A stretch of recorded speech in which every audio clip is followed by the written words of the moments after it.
what happens to a company like a Paramount as they try to navigate to this streaming world? Well, I think, again, it sort of comes back to this point that for many of these companies, what they did was rush in. What they didn't think about was what exactly was the long game here. The smartest one, and this is not, this is something that's been said by others as well, but the smartest sort of company on the entertainment space was Sony. Because what it said was, you know what, we cannot compete in terms of being a mass market streaming player. Right. It actually makes sense for us to sell our content to other players. The arms dealer analogy that has been used multiple times as well. You look at someone like a Paramount, that's exactly what the strategy for somebody like a Paramount should be.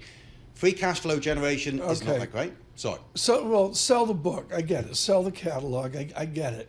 But to me, there's a fundamental issue in the train wreck of Paul Sweeney's world. And that is the intangible assets and badwill on the balance sheets. These numbers are, in my amateur opinion, ginormous. Mm-hmm. Is the shock that's coming that they're going to have to adjust intangibles down?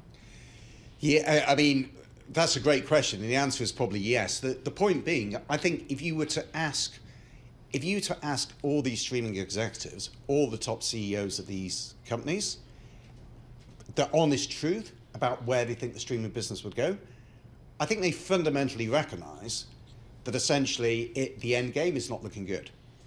The problem becomes for many of them, in terms of their reputation, they've gone to the market and sold this sort of story for years. And I think many of them will find it very difficult to actually step out of that. That's going to be really the big issue. I think what will happen is that you'll get a continuation of the story, people saying, look, there is growth coming over the next 3 to 5 years. But at some point, these companies are going to have to bite the bullet. Now, are you in New York on your way to LA to help close the Paramount deal? Can we make some news today? I'm always available for.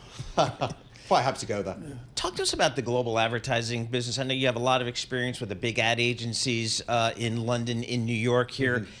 Mm-hmm. Is the money still going to broadcast and cable television, or is it just going to the Metas of the world and the Googles of the world?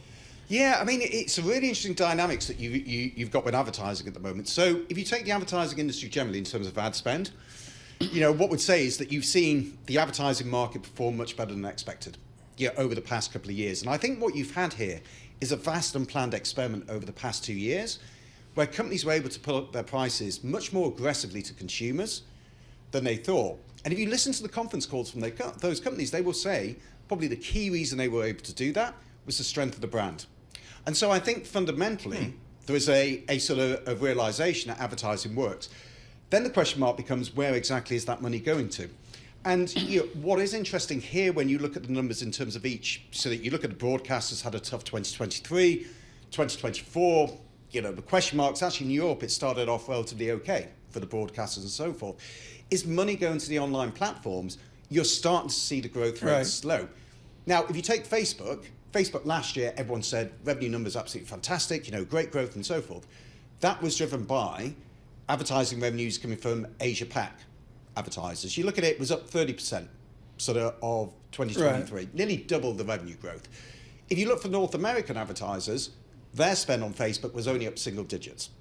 So I think, one of the big questions we're going to have over the next, let's say, 2 to 3, 4 years is you've got these platforms where there's increasingly question marks from the established markets as to whether money should be going into there. But where does that money go in future? Retail media, does it go to some other segments that come up at the moment? Right.